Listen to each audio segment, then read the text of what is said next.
بسم اللہ الرحمن الرحیم۔ عربی کا معلم درس الخامس عشر الفعل المضارع کے پارٹ 1 میں خوش آمدید۔ گزشتہ سبق کے اندر ہم نے فعل ماضی کے بارے میں اصول و ضوابط پڑھے تھے۔ فعل ماضی مثبت پڑھ لیا، فعل ماضی منفی پڑھ لیا، فعل ماضی معروف پڑھ لیا، فعل ماضی مجہول پڑھ لیا۔ یہاں سے فعل مضارع کو شروع فرما رہے ہیں۔ تو حضرت یہ بتا رہے ہیں کہ جس فعل میں زمانہ حال و استقبال دونوں سمجھے جائیں وہ فعل مضارع ہے۔ جیسے کہ میں نے آپ کو گزشتہ سبق کے اندر بھی بتایا تھا کہ اردو میں اور عربی میں اس اعتبار سے فرق ہے کہ اردو کے اندر حال کے لیے علیحدہ فعل استعمال ہوتا ہے، مستقبل کے لیے علیحدہ فعل استعمال ہوتا ہے، لیکن عربی کے اندر ایسا نہیں ہوتا ہے۔ عربی کے اندر ایک ہی فعل دونوں کے لیے استعمال کیا جاتا ہے، حال کے لیے بھی اور استقبال کے لیے بھی۔ تو مطلب کہنے کا یہ ہے کہ اس ایک فعل سے دونوں معنی سمجھے جاتے ہیں، لیکن بیک وقت دونوں معنی مراد نہیں لیے جاتے ہیں، ایک معنی مراد لیں گے، یا تو آپ حال والا معنی مراد لیں گے یا پھر آپ استقبال والا معنی مراد لیں گے، اور اس کا دار و مدار ہوتا ہے سیاق و سباق کے اوپر۔ آپ کلام سے پیچھے دیکھیں بات کیا چل رہی ہے، کلام کے آگے دیکھیں بات کیا چل رہی ہے۔ اگر حال کی بات چل رہی ہو تو پھر آپ حال والا معنی مراد لیں گے، اگر استقبال کی بات چل رہی ہے تو پھر آپ استقبال والا معنی مراد لیں گے۔ تو یہ بتا رہے ہیں کہ جس فعل میں زمانہ حال و استقبال دونوں سمجھے جائیں وہ فعل مضارع ہے۔ جیسے یضربو، اب یضربو میں حال بھی ہے جیسے مارتا ہے، اور استقبال بھی ہے مارے گا۔ اور آگے یہ بتایا کہ یا تا الف اور نون علامات مضارع ہیں۔ مضارع کی پہچان کا بہت آسان طریقہ ہے کہ حروف اصلی کے علاوہ اس میں 4 حرفوں میں سے کوئی ایک حرف زائد ہوتا ہے۔ وہ 4 حرف کون سے ہیں؟ یا تو شروع میں یا آئے گا، یا پھر شروع میں تا آئے گا، یا پھر شروع میں حمزہ آئے گا، اور یا پھر شروع میں نون آئے گا۔ اس کو آسانی کے لیے اس طریقے سے لکھ دیا جاتا ہے۔ حروف عطین، عطین میں دیکھیں حمزہ، تا، یا اور نون، ان میں سے کوئی ایک حرف آئے گا۔ ان کو علامات مضارع بھی کہا جاتا ہے۔ ماضی کے صیغہ واحد مذکر غائب کا پہلا حرف ساکن کر کے مذکورہ 4 علامتوں میں سے ایک لگانے اور آخر میں رفع دینے سے مضارع بن جاتا ہے۔ یہاں سے مضارع بنانے کا طریقہ بتا رہے ہیں۔ دیکھیں مضارع بنانے کا طریقہ بہت آسان ہے کہ ماضی تھا نا، جیسے ضربہ تھا، زاد را با، زاد زبر زا، را زبر را، با زبر با۔ تو طریقہ یہ ہے کہ پہلا حرف آپ ساکن کر دیں۔ زاد ہے نا، زاد کو آپ نے ساکن کر دیا، اور شروع میں آپ نے ان میں سے کوئی ایک حرف لگانا ہے۔ جیسے میں شروع میں یا لگا دیتا ہوں، اور آخر میں آپ ضمہ یعنی پیش دے دیں اس طریقے سے، اور آخر سے جو پہلا حرف ہے اس کو آپ کسرہ دے دیں، یضربو۔ یہ دیکھیں مضارع تیار ہو گیا ہے۔ یا اسی طرح آپ شروع میں تا لگا دیں، یا کے بجائے تا لگا دیا آپ نے، تضربو۔ یا شروع میں آپ حمزہ لگا دیں، اضربو۔ یا شروع میں آپ نون لگا دیں، نضربو۔ اس طریقے سے آپ نے مضارع تیار کرنا ہے۔ تو یہ بتا رہے ہیں کہ بنانے کا طریقہ یہ ہے کہ ماضی کے صیغہ واحد مذکر غائب کا پہلا حرف ساکن کر کے مذکورہ 4 علامتوں میں سے ایک لگانے اور آخر میں رفع دینے سے مضارع بن جاتا ہے۔ ضربہ کی میں نے آپ کو مثال دے دی ہے۔ آگے حضرت بتا رہے ہیں فاتحہ سے۔ اب اس کو بھی دیکھ لیں ذرا تاکہ بات سمجھنی مزید آسان ہو جائے۔ فاتحہ ہے نا صیغہ واحد مذکر غائب فعل ماضی معلوم کا، شروع کو آپ ساکن کریں، فا کو ساکن کر دیا۔ اب ساکن تو پڑھا نہیں جا سکتا، اب مضارع کی علامت میں سے کوئی ایک علامت لگائیں شروع میں۔ جیسے میں نے حمزہ لگا دیا، آخر کو آپ نے پیش دے دینا ہے، اور باقی ویسے کیا ویسے، یہ افتحو، یا اسی طریقے سے تفتحو، یا اسی طریقے سے نفتحو، یہ مضارع تیار ہو جائے گا۔ تو یہ بتا رہے ہیں فاتحہ سے یفتحو، تفتحو، افتحو، نفتحو۔ مضارع کے کل صیغے ذیل کی گردان سے سمجھ لو۔ یہ پوری کی پوری گردان یہاں پہ لکھ دی ہے مضارع کی، تاکہ بات سمجھنے مزید آسان اور واضح ہو جائے۔ آپ یہاں پر یہ سمجھیں کہ جس طرح میں نے آپ کو بتایا تھا کہ فعل ماضی کے 14 صیغے ہیں، بالکل ایسے ہی فعل مضارع کے بھی 14 صیغے ہیں۔ اب وہ 14 صیغے کون سے ہیں؟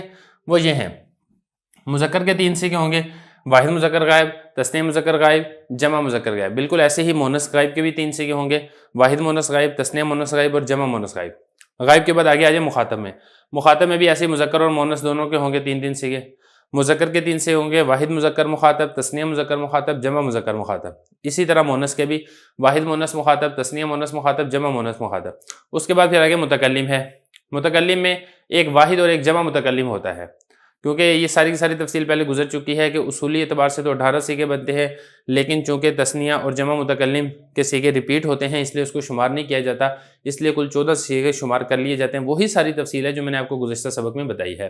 اب اس کی گردان دیکھ لیں، جیسے یفتحو وہ کھولتا ہے یا کھولے گا، تو اس کا طریقہ اگر یہ ہے کہ مذکر غائب کے شروع میں یا لگے گی، واحد غائب کے شروع میں بھی یا ہے، تثنیہ غائب کے شروع میں بھی یا ہے، اور جمع غائب کے شروع میں بھی یا ہے۔ یفتحو وہ کھولتا ہے یا کھولے گا، وہ ایک مرد۔ اب تثنیہ میں کیا فرق ہوگا کہ آخر میں الف اور نون لگ جائے گا۔ یفتحانی وہ 2 مرد کھولتے ہیں یا کھولیں گے، اور جمع میں آخر میں واو اور نون لگ جائے گا جو کہ جمع مذکر کی علامت ہے۔ یفتحون وہ سب مرد کھولتے ہیں یا کھولیں گے۔ مؤنث میں آ جائیں، مونس میں یہ ہوتا ہے کہ جو واحد مونس ہے غائب کا صیغہ اس کے شروع میں تا آتی ہے، جو تثنیہ مونس ہے غائب کا صیغہ اس کے شروع میں بھی تا آتی ہے، لیکن جمع مونس کے شروع میں تا نہیں آتی بلکہ یا آتی ہے۔ اس طریقے سے تفتح وہ ایک عورت کھولتی ہے یا کھولے گی، تفتحانی وہ دو عورتیں کھولتی ہیں یا کھولیں گی، یفتحنا وہ سب عورتیں کھولتی ہیں یا کھولیں گی۔ اب آگے اس میں آ جائے مخاطب میں۔ اچھا اس میں ایک اور بات سمجھنے کی ہے، وہ یہ ہے واحد مذکر مخاطب اور واحد مونس غائب، یہ دونوں صیغے لکھنے میں ایک جیسے ہوتے ہیں، جیسے نا تفتح واحد مونس غائب، اسی طریقے سے تفتح واحد مذکر مخاطب، لکھنے میں ایک طرح سے ہے، پڑھنے میں ایک طرح سے ہے۔ تو فرق کیسے ہوگا؟ فرق ہوگا سیاق و سباق سے۔ آپ دیکھیں کہ اگر مونس غائب کی بات چل رہی ہے اور پھر تفتح آ رہا ہے تو پھر ظاہر ہے یہ مونس غائب کا صیغہ ہوگا۔ اگر مذکر کی بات چل رہی ہے، مخاطب کی بات چل رہی ہے، پھر تفتح آ جاتا ہے تو پھر یہ والا صیغہ بھی مذکر مخاطب کا صیغہ ہوگا۔ تفتح واحد مذکر مخاطب، تو کھولتا ہے یا کھولے گا۔ پھر تثنیہ میں بھی دیکھیں، یہ ایک اور چیز ہے سمجھنے والی، تثنیہ میں تین صیغے کامن ہیں، یہ والے تثنیہ مونس غائب کے لیے بھی تفتحانی، تثنیہ مذکر مخاطب کے لیے بھی تفتحانی، اسی طریقے سے تثنیہ مونس مخاطب کے لیے بھی تفتحانی۔ صیغہ ایک ہے، استعمال یہ تین کے لیے ہوتا ہے، تثنیہ مونس غائب کے لیے بھی، تثنیہ مذکر مخاطب کے لیے بھی، تثنیہ مونس مخاطب کے لیے بھی۔ اب فرق کیسے ہوگا؟ فرق میں آپ کو بتا چکا ہوں، سیاق و سباق میں دیکھیں بات کس کی چل رہی ہے، مذکر کی چل رہی ہے، مونس کی چل رہی ہے، غائب کی چل رہی ہے، مخاطب کی چل رہی ہے، اسی اعتبار سے پھر آپ صیغہ لے کر آئیں گے۔ پھر آگے دیکھیں مذکر میں، جمع مذکر مخاطب میں شروع میں تا ہے اور آخر میں واو نون ہے، اور جمع مونس میں شروع میں تا ہے اور آخر میں نون ہے اور ہا ساکن ہے۔ آگے متکلم میں وہی والی ترتیب ہے جو ماضی کے اندر میں آپ کو بتا چکا ہوں کہ واحد متکلم مذکر کے لیے بھی اور مونس کے لیے بھی ایک ہی صیغہ تھا، جیسے وہاں پہ ضربتو تھا ایسے یہاں پہ افتحو ہے، شروع میں حمزہ لگ گیا۔ افتحو میں کھولتا ہوں یا کھولوں گا مرد، میں کھولتی ہوں یا کھولوں گی عورت، اور تثنیہ ہے یا اسی طریقے سے جمع ہے، مذکر ہے یا مونس ہے، متکلم سب کے لیے ایک ہی صیغہ استعمال ہوتا ہے نفتحو۔ ہم دو مرد کھولتے ہیں یا کھولیں گے، ہم دو عورتیں کھولتی ہیں یا کھولیں گی، ہم سب مرد کھولتے ہیں یا کھولیں گے، ہم سب عورتیں کھولتی ہیں یا کھولیں گی۔ تو اس میں کچھ صیغے مشترکہ ہیں، میں دوبارہ اس کو ریپیٹ کر دیتا ہوں تاکہ بات سمجھنے آسان ہو جائے۔ ایک مشترکہ صیغہ یہ والا ہے تفتحو، واحد مونس غائب اور واحد مذکر مخاطب۔ دوسرا مشترکہ صیغہ یہ تین ہے تفتحانی، تثنیہ مونس غائب، تثنیہ مذکر مخاطب اور تثنیہ مونس مخاطب۔